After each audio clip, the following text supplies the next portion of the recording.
Comme je vous l'ai dit tout à l'heure, il faut toujours situer un texte dans un contexte. Donc c'est ce que je vais faire et ce que je fais de plus en plus avec les enfants. Les enfants sont capables d'entendre un contexte d'écriture. Savoir que ce texte n'a pas été écrit comme ça directement, c'est une relecture. Quand l'évangile de Luc a-t-il été écrit et pourquoi?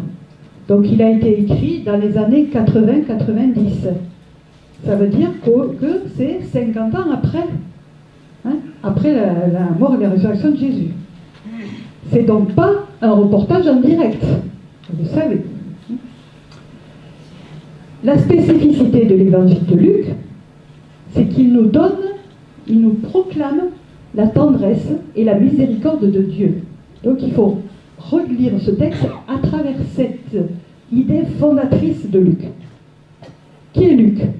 Alors Luc, il est d'origine païenne, il fut le compagnon de Paul dans ses voyages, il était médecin, et il n'a pas connu Jésus sur terre.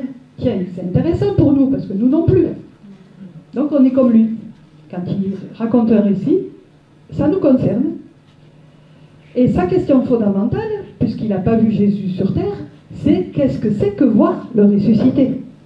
On comprend que ce texte d'Emmaüs va poser cette question fondamentale. C'est une grande question pour lui, et c'est une grande question pour sa communauté de croyants. Cet évangile est donc issu de sa communauté et des questions qui se posaient à ce moment-là.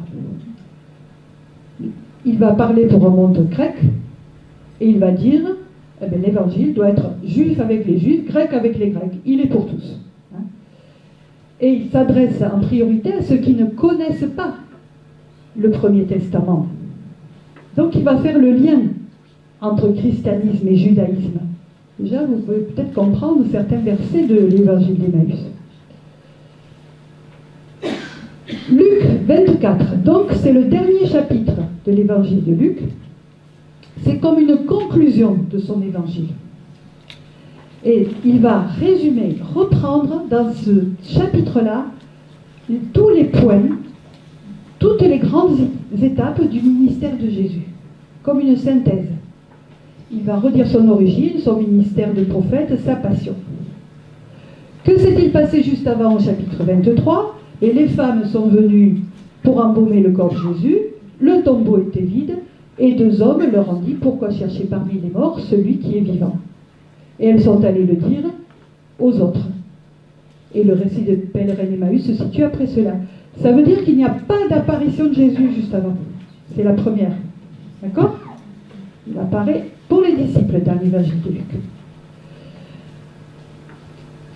Et c'est qu'à la fin, après le récit, que les disciples rassemblés vont avoir l'apparition de Jésus qui va montrer ses plaies. Voilà, donc cet évangile, ce chapitre 24 est comme une conclusion bien centrée sur la présence de Jésus, invisible à nos yeux, présence autrement. Grande question du texte, qu'ont-ils vu ou pas vu? Qu'est-ce que voir le ressuscité? Qu'est-ce qui empêche de voir? Telles sont des grandes questions que nous allons maintenant aborder